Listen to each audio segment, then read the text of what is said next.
వెనకటికట ఒకడు నేను మారాలంటే ఏం చేయాలని చెప్పేసి ప్రపంచమంతా తిరిగొచ్చాడట. నేను మారాలంటే ఏం చేయాలి, నేను మారాలంటే ఏం చేయాలి, అనేక మంది గొప్ప గొప్ప వ్యక్తుల్ని కలిసి వాళ్ళ యొక్క అభిప్రాయాలు తెలుసుకున్నాడట. నేను ఏ విధంగా అయితే మారగలను, నేను ఏ విధంగా అయితే ఒక అద్భుతమైనటువంటి వ్యక్తిగా తయారగలను, నేను ఏం చేస్తే నా పొజిషన్ అనేది అప్గ్రేడ్ అవుతుంది అని చెప్పేసి అందరినీ అడిగాడట.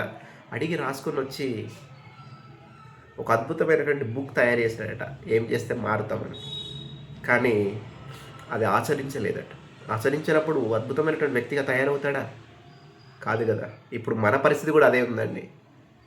అయ్యో క్యాలెండర్ అయిపోయింది, 2025 అయిపోయింది, దీన్ని సెలబ్రేట్ చేయాలి, కొన్ని గంటలే ఉంది అని చెప్పేసి అనుకున్నాం, సెలబ్రేట్ చేసాం. తెల్లారి ఏం జరిగింది? యాజ్ యూజువల్గా 2026 వచ్చేసింది. మన జీవితాలు ఇట్లనే బతుకుతున్నాం. కానీ మనం చేస్తున్న పొరపాటును మాత్రం మనం గ్రహించట్లేదు. నేను ఎలా మారాలనేది ప్రపంచమంతా తిరగడం కాదు, నీ ఆలోచన ఎప్పుడైతే నువ్వు మార్చుకుంటావో అప్పుడు నీ జీవితం అనేది అద్భుతంగా తయారవుతుంది.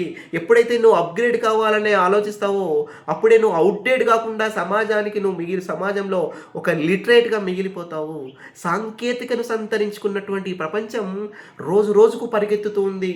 ఆ పరిగెత్తుతున్న ఈ ప్రపంచంలో నువ్వు ఆ సాంకేతిక జ్ఞానాన్ని పొందలేనట్టయితే కనీసం నడువు లేకపోతే పాకు అనే సిద్ధాంతం కూడా అక్కడే పాటించకుండా ఆగిపోతావు. ఎప్పుడైతే నువ్వు ఆగిపోతావో అప్పుడే నీ ఓటమి ప్రారంభించబడ్డట్టే. కాబట్టి మిత్రులారా, మనల్ని మనం అప్డేట్ చేసుకున్నప్పుడు మాత్రమే అవుట్డేట్ కాకుండా ఉంటాం. Learning is earning. మనం వేస్తున్నటువంటి ప్రొఫెషన్లో మీరు టీచర్లు కావచ్చు, లాయర్లు కావచ్చు, ఉద్యోగస్తులు కావచ్చు, వ్యాపారులు కావచ్చు, ఇంటి దగ్గర ఉండే గృహిణులు కావచ్చు, మీరు ఏదైనా కావచ్చు. కానీ మీరు చేస్తున్న పనిని అప్గ్రేడ్ చేసుకోకపోతే, నీ పనిలో ఉన్నటువంటి నూతన సాంకేతికను నేర్చుకోనట్టయితే మనం అవుట్డేట్ అయిపోతాం. ఎప్పుడైతే అవుట్డేట్ అవుతామో మన యొక్క బిజినెస్ కానీ మన యొక్క ప్రొఫెషన్ కానీ ఎలాంటి డెవలప్మెంట్ లేకుండా ఆగిపోయే ప్రమాదం అనేది ఉంది. కాబట్టి ఖచ్చితంగా అప్డేట్ అవుదాం. సో మీరందరూ అప్డేట్ కావాలని డిజిటల్ నాలెడ్జ్ని కూడా మీ జీవితంలో భాగం చేసుకొని మీరు ఎదగాలని చెప్పేసి మనస్ఫూర్తిగా కోరుకుంటున్నాను.